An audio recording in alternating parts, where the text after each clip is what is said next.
はいどうも、ソックロクです。今日はですね、クリアリティさんから提供していただきました 3D プリンターエンダー 3V3 を紹介していきたいと思います。エンダー 3V3 って前紹介したじゃんって思うかもしれないんですけど、今回はですね KE でもなく SE でもなく無印のエンダー 3V3 でございます。エンダー 3V3 シリーズは今回のこの無印と KE と SE3 つ3種類ですね出ております。でこの無印が一番最上位のモデルになってまして、その下に KE、 その下に SE と各廉価版が続いている、そんな感じのシリーズになってます。でこの無印のねエンダー 3V3 が一番最後に発売されたってことで、今回クリアリティさんから提供していただきましたので紹介させていただきます。だらだらと喋っててもしょうがないので、とりあえず開封してまた組み立てですね、そこから始めていきたいと思います。でこのエンダー 3V3 なんですけど、画像で見た感じめちゃめちゃスタイリッシュでかっこいいような見た目してたんで、ちょっと楽しみですよね。よいしょ、今回もサクッと開けていきたいと思いますと。はい、まずスポンジ、クイックインストレー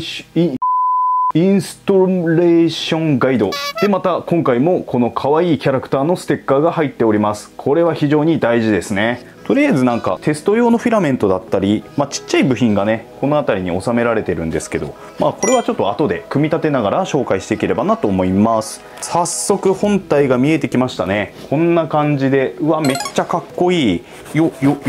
これが一応メインのフレームになるんですかね。エクストルーダーもついてます。あれこれエクストルーダーなんか K1 と似てね。 K1 と同じなのかな。いいや。あと電源ケーブルとなんかスプールホルダーかな、なんかよくわかんないけどこんな部品ですと、メインの土台がめっちゃコンパクトだな。すげえちっちゃく感じるんですけど、とりあえず今回もこの説明書に沿って組み立てていこうと思うんですけど、説明書はねいつも通りこういう風に日本語で書かれてますんで、誰でもね読み取って組み立てられるかなと思います。で今回組み立てに何分かかるかってところですね。前の KE は動画撮影しながらでも30分あれば組み立てられたみたいな感じだったんですけど、今回はねどれぐらいかかるのか。なんかいきなりこれ使うらしい。これ最後でいいと思うんだけど、なんかここにまずこれを取り付けなさいと。これ本当に上からはめるだけですね。ガチッと。これにこのボッコですね。このボッコを取り付けると。こっちかな。こうですね。本当に差し込んでねじるだけ。つけましたよ。一応ねこの左側にね電圧調整のスイッチ、スライドスイッチがあるので、でもとりあえず 115V になってるんで、日本の 100V の場合はこの 115V の方に合わせてもらえばいいので、そのまま OK でした。箱の中にねこんな感じのネジ類が入ってましたんで、これで留めていくそうです。ここですね。くるくるくると。ですごい余談なんですけど、僕前の KE の時に結構ネジ締めすぎちゃって1本バカにしちゃうんですよね。だから締めすぎはね結構注意した方がいいです。軽くキュッキュッキュッキュッと締まるぐらいで大丈夫ですので、思いっきりねがっちり締め込む必要はないですね。でこっち側も同様に2箇所締めていきます。ビスの数も重要だよね。とりあえずこれで4本ですね。OK。次はねこのフロントの部分にこのディスプレイですね、こちらを取り付けるみたいです。ここにボルトの設定あった。右側が 115V なんで、やっぱりねさっきの電圧はね 115V に私の場合は最初からなってましたね。説明書ではデフォルトでは230になってるよって書いてたんですけど、私のは115になってましたんで、皆さんもね、同様に買われる時は注意してみてください。ということでまずこれ剥がしちゃっていいのかな。ビリビリビリビリビリっとペロッと出てるケーブル、これをただ裏面に取り付けるだけでございます。これどっちが上だろう。こうでこうかな。この状態で取り付けてガシャッと刺すと。で結構線が短いので、ギリギリの戦いになるって感じですね。で差し込んで、で下にスライドさせて固定すると。これで終わりです。もうこれ剥がしちゃおうか。気持ちいい。次は裏面です。こっちがね、フィラメントのホルダーついてる方ですね。なので正面から見たら右側になります。裏から見たら左側ですね。こっち側からこういう黒い線が出てるんですけど、こんなの。まずこの白いカプラーをここにつけるみたいですね。このサイド、ここ。よし、OK。で、これをつけたら、ちょっと上ギリギリで申し訳ないですけど、ここに引っ掛けます。パチッと。こんな感じでいいのかな。でさっきこのクリップにつないだこの線の先っぽですね、これをねこのエクストルーダーの後ろのこの白いカプラーに差し込むそうです。なんかね、差し込んだ後にケーブルタイで固定しますって書いてんだよな。ちょうど穴があるのでタイラップで固定するみたいです。で最後にここになんかカバーがあるみたいなんで、このカバーで蓋をして完了っていう感じになります。あ、もしかしてこれタイラップしたら入んないんじゃない？これ改良されたのかな。ちょうどケーブルタイが入るところにピンが入るようになってんだけど、ってことでケーブルタイちょっと切ってみます。はい、いきなりつけたやつを破壊しました。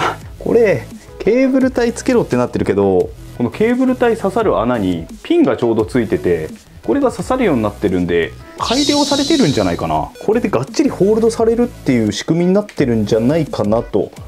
ほら、これだとぴったり入りますね。なのでケーブルタイいらないと思います。これでちゃんとホールドされる仕組みになってますね。次はここにカプラーがあるので、これをただここに刺します。ザク。はい、次逆側ですね。逆側も同様に黒いケーブル、これを刺していきます。はい、ザク。でこのちっちゃい方もですね、はい、これとこれをつないでいきます。はい、 OK。 マジでこれで取り付け終わりなんですけど、所要時間はね10分ぐらいかな。10分かかってないかもしれない。あれちょっと待ってよ。だけどネジ余ってるぞ俺。なんでネジ4つ余ってる。4本ネジが余ってまして、なんでだろうと思って説明書見返してみたら、どうやらこの最初の本当に一番最初のフレームを取り付ける部分ですね、これ下にもね取り付ける場所があったみたいです。本当に一番最初からミスっていたっていうね。これ左右に2箇所ずつありますんで、だから全部でねネジ8本締めて配線をつなぐだけで全部完了って感じになるのかな。めっちゃ簡単。 KE の時もすげえ簡単だなと思ってたんですけど、この無印は本当に簡単ですね。マジで10分で終わると思います。はい、終わったと思ったら、このねチューブを取り付けるのを忘れてました。まず最初にこのチューブホルダーですね。このチューブホルダー通してしまって、でこれをエクストルーダーのこのギリギリ見えますかね、白くなってるとここに差し込みます。でもう片方をこの白い部分ここに差し込みますと。でこのケーブルホルダーを先ほどつけたこの黒いケーブルですね、これに合体させると。で OK だと思ったら、これまだありました。全部でね3つ付属してましたんで、これ全部つけちゃおう。はい、こんな感じで OK かなと思います。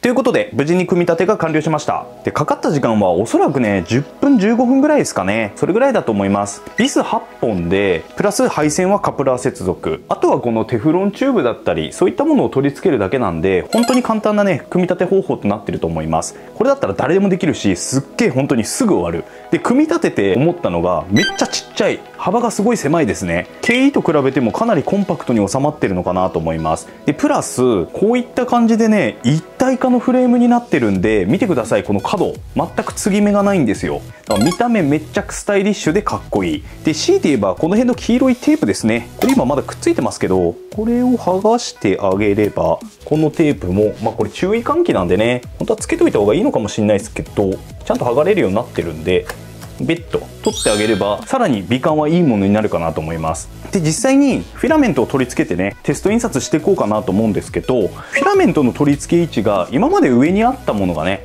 今回こうやって横にあるっていうことで、この辺りもねちょっとスタイリッシュに見える要因かなと思います。上についてるとどうしてもね頭の上に何か大きいものを乗せてるような、そんな感じのイメージになっちゃうんですけど、ザ 3D プリンターみたいな見た目ですね。実は自分もちょっとそれが嫌で KE なんかはもう上取っ払っちゃってるんですけど、今回のこのね無印の V3 の方はもう鼻から横にしようぜと、そういった作りになってます。でこのフィラメントの取り付ける場所横に移動されたよっていうのと、プラスでですねこういった部品がついてます。絡み防止マテリアルラックっていう感じで説明書には記載されてたんですけど、ここにねフィラメントをはめ込むわけですよ。フィラメントって巻いてあるので、使えば使うほどどんどん径がちっちゃくなっていくんですけど、そのちっちゃくなったのをこのバネでどんどん押していくような感じで、巻きがクワッと緩くなった時に絡むんですよね。それを防止するために巻きを常にきつい状態にしようぜっていう感じで、こういうバネの構造になってますと。これをねここに取り付けることができます。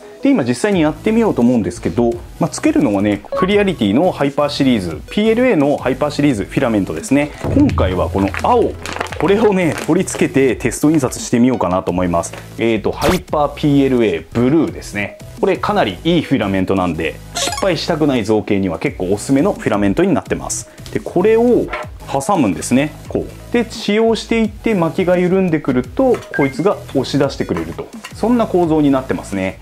よいしょ、ガシャッとこんな感じで、とりあえず取り付けは完成になります。でフィラメントはね下の方からチューブを通していくんで、まあいつも通りって感じです。その前にもう電源入れてみましょうか。電源コードは左の後ろですね、こっちにあります。前は横だったんですけど後ろになって見えづらくなっていいかな。では電源をオンにしてみます。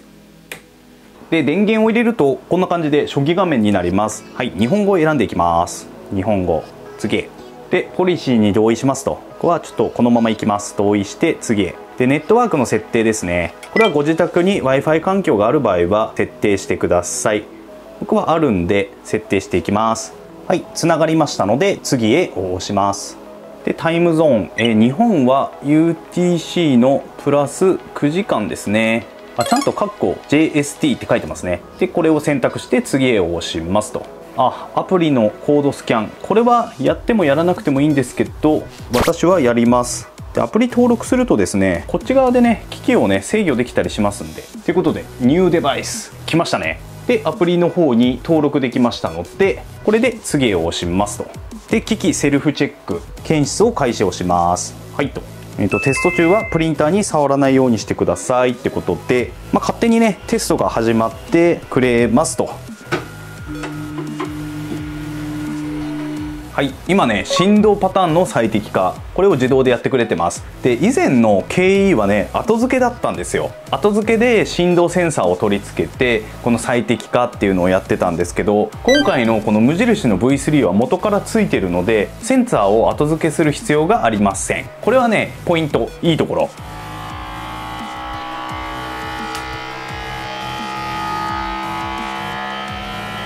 はい、振動の最適化が終わりましたね。続いてオートレベリング、これもねもちろん自動でオートレベリング調整してくれます。動きがね速いです。ギュイーンって動きますね。この辺りはもう完全に K1 と一緒かな。はい、ということでセルフチェックが完了しました。はい、これで全ての設定が完了したかな。バージョンアップも来ましたね。 Wi-Fi つながってますんでバージョンアップのお知らせが来ました。そのままちょっとダウンロードしてから進みたいと思います。最新版をダウンロードします。はい、今アップデートして再起動になりました。バージョンアップ後印刷タスクを開始する前に再調整してください。マジまた最適化しなきゃなんない。これ最初にバージョンアップやらせてくれればいいのにな。しょうがないですね。これまた再度待ちます。はい、ということでセルフチェックがやっと完了しました。とりあえずじゃあテスト印刷してみましょうか。フィラメント入れてないや。でフィラメントはいつも通り斜め45度にカットしていただく必要があります。これはもう全部共通ですね。説明書見てないけど絶対でしょう。ということで斜め45度にカットします。でこれをチューブに通していく。よいしょよいしょ。ここを一回ロック解除してもらって、ロック解除になってたわ。この状態で最後まで行ってもらうと。よし、いったかな。でロックすると。これだけです。で本体の方ですね、設定画面のインアウトでインフィード、今回ついているこのシートはザラザラしたタイプですね。ただ KE よりはボコボコしてないかな。若干ザラザラしているって感じです。この辺りもなんかシルバーとゴールドでかっこいいですよね。いい組み合わせだと思います。はい、ということで、初プリントやってみたいと思います。でとりあえず 3D ベンチの船を印刷してみたいと思います。もうやっぱり動きが速いですね。やっぱり全然 KE とは違いますね。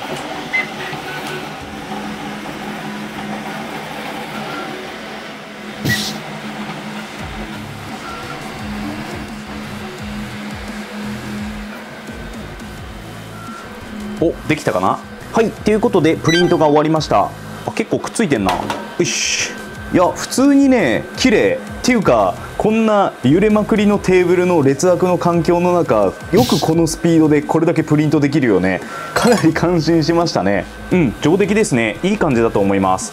っということで、レビューするにあたって使用感っていうのをね体感しないといけないので、これからいろいろ印刷して、しばらく遊んでみたいと思います。ということでね、順調に遊んでるんですが、ちょっと別のプリンターでねこんなのを作ってみました。カメラですね。KE の時にカメラつけたと思うんですけど、あれと同じカメラ、これをね今回ちょっと取り外して、こっちの V3 の方に取り付けていこうと思います。で、取り付けなんですけど、ここにねネジ穴がありまして、ちょっとちっちゃくて見えないかもしれないけど2箇所あるんですよね。で、ネジ合わせてみると、どうやらこの M3 のネジがちょうど適合するのかなっていう感じなので、この M3 のネジを使って取り付けていこうと思います。パーツね今回作ろうと思ったんですが、検索したらねもう作ってる方がいたので、またせっかくなのでもらってきました。なのでまた印刷しただけですね。ちょっとねこのカメラの部分、高さ調整なんかは自分でしたんですけど、ほとんど作っていただいたものをそのまま使っております。で、ここ高さ調整したんで、カメラのねこの首の向きが自由に変えられるようになりました。ちょっとデフォルトだとね変えられなかったんで、ここだけ調整したって感じですね。ということで、こうネジ2つ締め込むだけなんですけど、これを取り付けて、今後ね遊ぶ上で、カメラあった方がちょっと皆さんに見せやすいかなと思ったんで、先にこいつをね取り付けていこうかなと思います。いいよ、この辺かな。ちょっとドライバーがでかすぎる。なかなかいい感じじゃないですかね。ちょっと揺れますけどね、しょうがないか。もう作ってくれただけ全然いいですね。で、あとはこの USB ケーブルをつなぐだけなんですけど、そうそう言うの忘れてたね、ここにあるんですよね。前はこのねディスプレイの横にありましたけど、この本体の横にね差し込み口があるんで、ここに差し込んできます。ガチャッと。ちょっと線余るな。これどうしよう。とりあえず本体の下にでも押し込んどきましょうか。こんな感じでいいかな。ということで、カメラの取り付けが完成したので、カメラがちゃんと映るかどうかパソコンの方でチェックして、引き続き印刷の方を進めていきたいと思います。ってことで PC 画面の方に移ります。クリアリティプリントを開いたところ、たまたまなんですけどちょうどアップデートが入っていて、 UI がそもそも違うのでできることが増えてそうですね。で、今クリアリティさんのキャラクターキューバくんっていうのかな、こいつを試しに立たせてみてるんですけど、なんかこの下のプレートですね、ビルドプレートもすごいリアルになってるし、でこのプレートもね手持ちのものに変えれるんですよね。プレートにもボタンがあるし、でさらに上の方にもいろんなことができるボタンがあって、あと右側にはノズルの設定ですね。こんな感じで以前とはガラッと変わったユーザーインターフェースになりました。でもう実はもうあらかたどんなことできるのかなと思っていろいろ試してみたんですけど、大きく変わった点は右側の設定ですね。まず1つ目、シームですね。若干欠けてますが右下に図が出てます。プリントするときって一層ごとにプリントしていくんですが、どうしても最初のスタート位置と終了位置、この部分に線ができちゃうんですよ。この継ぎ目の位置、シームポジションですね、これを設定できるようになりました。これは多分なんだけど前のやつは設定できなかったと思うんですよね。そんな設定は見たことなかったので多分できなかったんだと思うんですけど、今回このアップデートが入ったことによってそういったことができるようになりましたと。で、早速いろいろ試してみたんですけど、バックだったりランダムなんてものがあります。で、ランダムはね、いろんなところにシームのポツポツポツっていうのができちゃうので、好き好みが分かれるかな。モデルによるんでしょうけどね。ちなみに自分はバックが一番いいかなと思いました。バックにすることで、例えば四角いモデルなんかだとちょうど角の部分にシームポジション持ってきてくれるので、これが一番目立たなくなるのでお気に入りですね。でも今表示させてるようなこういうキャラクターとかフィギュア関係だとランダムの方がいいのかもしれません。この辺りは結局のところお好みでって感じですね。で、もう一個変わったのはサポートの部分。右側にサポートっていうボタンがあるんですけど、続いてチェックボックスの方にチェックを入れていただいて、そうすると今ノーマル、オートっていう表示になってるかと思います。例えばこのままスライスしてみると、いつも通りというか、こういった縦型のサポート材が組み込まれるような形になります。この普通のサポートの欠点は、どうしても底面、プレートのところからサポート材が上に伸びてきているので、今回のモデルのように複雑な形をしていると、どうしてもモデル同士をつないでしまうようなサポートが発生してしまうんですよね。なので造形を邪魔すると言いますか、この首の部分もそうですよね。頭の部分を支えるために造形の途中からサポート材を組み込まなきゃいけない。で、これを改善するためにツリーにしてみます。で、もう一回スライスします。はい、次はね、こういう感じになりましたね。造形を邪魔せずにベッドから直接サポートしに行ってくれる、そんな感じのサポートを組み込んでくれます。ちょっとこのマントの部分とかは邪魔しちゃってますけどね。この辺りも今オートでやったのでマニュアルで設定することが可能です。こういうキャラクターを作る際は絶対にこのツリーの方がね、いい造形が出来上がるかなと思います。あとちょっと戻りますけど、デフォルトで入っているノズル設定が増えましたね。画面左上のボタンからそもそものプリンターを選べるようになっていて、今 K1 ノズルを選んでいるんですけれども、例えば K1 ノズルだとこのように4つデフォルトで設定が最初から入ってます。これ前まで4つなかったんですよね。より細かく繊細な造形ができるような設定が新たに増えてました。で、今回のプリンター V3KE じゃなくて V3 ですね。V3 の方にも4つデフォルトで設定が入っておりました。で、もちろんデフォルトを元にカスタムすることもできますし、一から自分で作り直すことも可能です。で、自分で作ったカスタム設定はね、上の方に表示されるようになりますので、この辺りもね、分かりやすい設定画面になってるかなと思います。新しくなったクリアリティプリントの説明はこれぐらいにして、今回カメラをつけたってことでね、早速このデバイス画面の方を見てみたいと思います。もうすでに K1 が映っちゃってますけど、とりあえずスキャンをしてみると、今私が持っているプリンター3台、これがちゃんと出てきますと。チェックを入れてね、ADD ってとこを押すと、しっかり自分のデバイスとして表示されるようになります。で、ちょっと今ね、フィラメント取り付けてないものはね、赤いびっくりマーク出てますけど、この辺りもちゃんとね、お知らせしてくれる画面になってますね。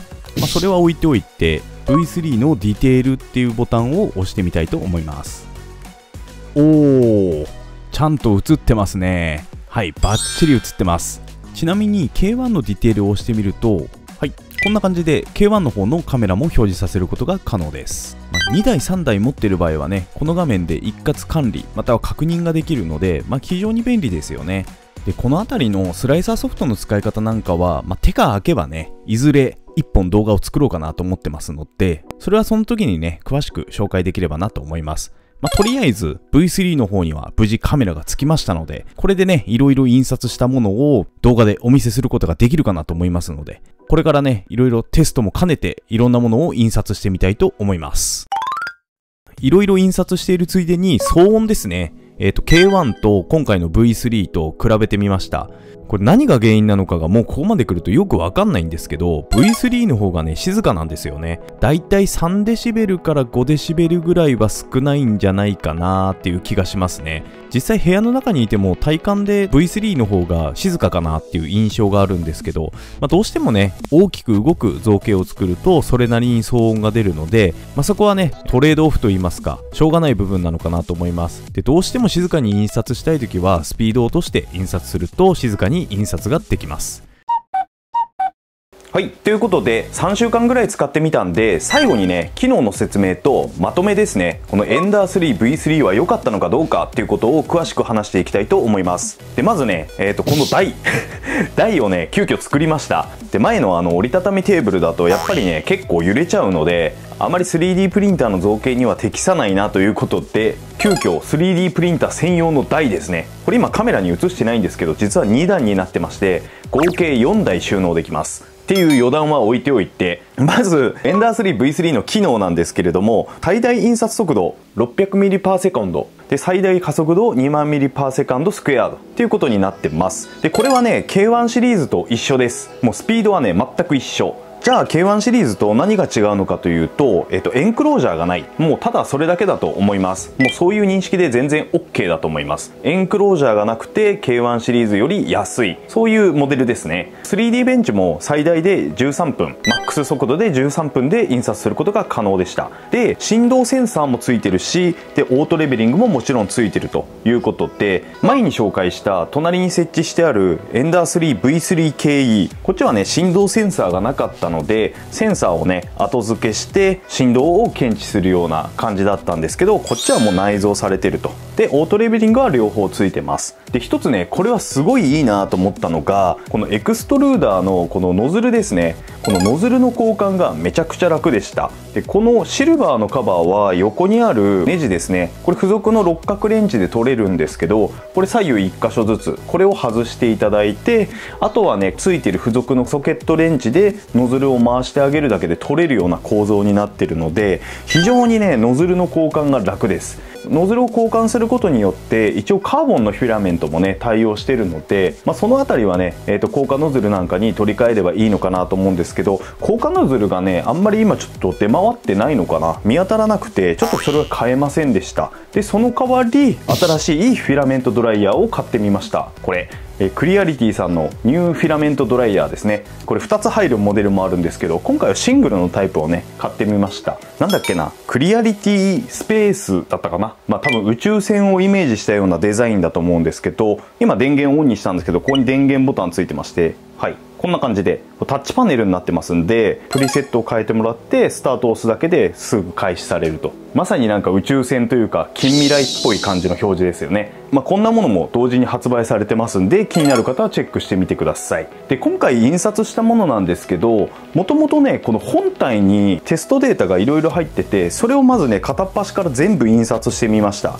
でこの中にね実はこの後付けしたカメラのホルダーですね、これも入ってました。この青いやつです。はい、この右にちょろっと見えるやつね。でこれどういう仕組みになってるかというと、こんな構造になってまして、四隅のゴム足をここに乗せるというかはめるって感じですね。でここにカメラをつけると、そんな感じの一応純正のカメラホルダーもこの中に最初から入ってましたんで、もしね印刷するデータ持ってくるのめんどくさいっていう人は中にあるものを使ってもカメラを取り付けることが可能です。で印刷の精度に関してはもう全く問題ないです。めちゃめちゃ綺麗にできます。もちろんスタンダードの設定とかにすると印刷早い分造形は荒くなっちゃうんですけど、印刷スピードを落として仕上がり重視でやっていただければかなり綺麗なものができます。これはね KE の時もそうだったんですよね。 KE のがもちろんスピードは遅いですけど、 KE の時から綺麗なものが出来上がってました。なので品質に関してはクリアリティさんは全く問題ないと思います。青いフィラメントを全部使い切ったので、本当にここに出してるもの以外にもたくさん印刷したんですよ。一番の今お気に入りはこれですね。これね何かというと、ベッドの頭の部分っていうんですかね、ベッドの頭の部分にカシャンと差し込めるように設計していて、これアリエクかどっかで買った LED ライトなんですけど、これをマグネットでね取り付けるような感じで、なのでベッドで使えるライトですね。でこれ充電式なんで今ここでもつけることができます。こんな感じのベッドライトを作ってみました。これはねかなり実用性が高くて今お気に入りですね。これベッドの部屋で使うリモコンなんですけど、そのリモコンをねちょうどここに収まるようにへこみを作ってね、こんな感じで落ちないように作ってみました。どうしてもねここ厚みあったんで、ちょっとへこました方がフィラメントも稼げるし物も置けるしいいだろうってことで、これはね自分で設計してこんな感じで作ってみました。これも見てもらうと分かる通り結構綺麗にできてると思います。で余談なんですけど、このライトも結構安かった。千何百円で買えたかな。続いてこんな箱ですね。3段の箱です。これね実はテストで青いのを印刷したんですけど、3段にしたらなかなか使い勝手がいいんじゃないかってことで、とりあえずこんな感じで作ってみました。積み重ねられるストレージボックスっていうんですかね。そういえばクリアリティさんの元から入ってるデータの中にスクレーパーも作ることができましたんで、これも最初の方に作りました。黒が一番うまくいったかな。スピードを落として作ったんで一番うまくいったかなと思います。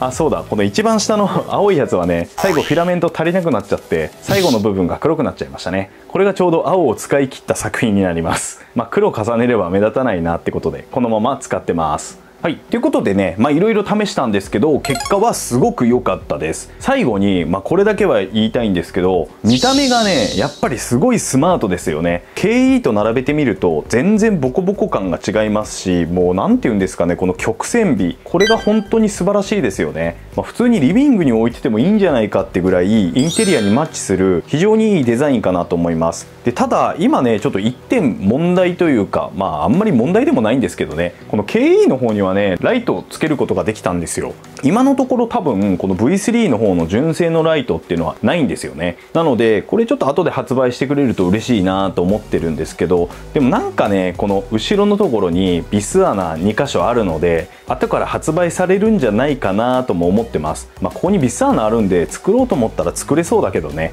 とりあえずだけど純正の方がねこうやってスタイリッシュでかっこいいんで、できれば純正が出れば買いたいなと思ってます。あ、そうそう、この KE の方方の LED ライトの付け方ですね。これ実は動画撮ってるんですけど、なかなか編集する暇がなくてずっと眠ってます。これちょっと機会があればね、編集してまたこの LED の取り付け方ですね、アップしていきたいなと思いますので、取り付け方わかんないよって方はその動画を見ていただければいいかなと思います。で、最後に値段なんですけど、エンダー 3V3 はだいたい5、6万で買えます。割引とかもあるんで一概には言えないんですけど、安い時で5万円ぐらいかな。いや、それでも V3 は高いよって方は KE をおすすめします。で、KE ってね、後付けで付けれるものが多いので、これはこれでね、愛着湧いて結構楽しくて僕は好きなんですよ。でもやっぱりそういうことやるのはあんまり好きじゃないっていう方もいると思うんで、そういう方はね、もう絶対間違いなくね、この V3、無印の V3 を買った方がいいと思います。マジで楽。もうすぐ印刷入れるし、何も買わなくていい。強いて言えばライトぐらい。でもライトはまだ発売してないんで、部屋の照明だったり他の照明で補っていただければとりあえずいいのかなと思います。なので後付けめんどくさい人は V3、 少しでも安く買いたい方は KE、 そんな感じでね、うまく住み分けができてるんで、この辺りもね、クリアリティさんすごくうまいなと思います。で、 V3 でも満足できない人、エンクロージャーが欲しいっていう人ですね、そういう方はもう K1 シリーズ行ってもらえばいいかなと思いますんで、ちょっとね、ニュースで見たんですけど K2 シリーズがね、この先出るみたいなんですよ。多色印刷に対応してる K2 シリーズですね。それ非常に気になってるんで、発売した暁にはこのチャンネルでね、紹介できればなと今考えてますんで、気になる方はチャンネル登録をして追加の情報を待っていてください。ということでまとめると、 V3 は簡単、かっこいい、速い、3拍子揃ってますんで非常にいい商品かなと思います。気になる方はぜひ概要欄のリンクをクリックしてチェックしてみてください。ということで今日はこんな感じで終わりたいと思います。この動画を見てちょっとでも面白かった、参考になった方はチャンネル登録と高評価よろしくお願いいたします。ではまた次回の動画でお会いいたしましょう。またね。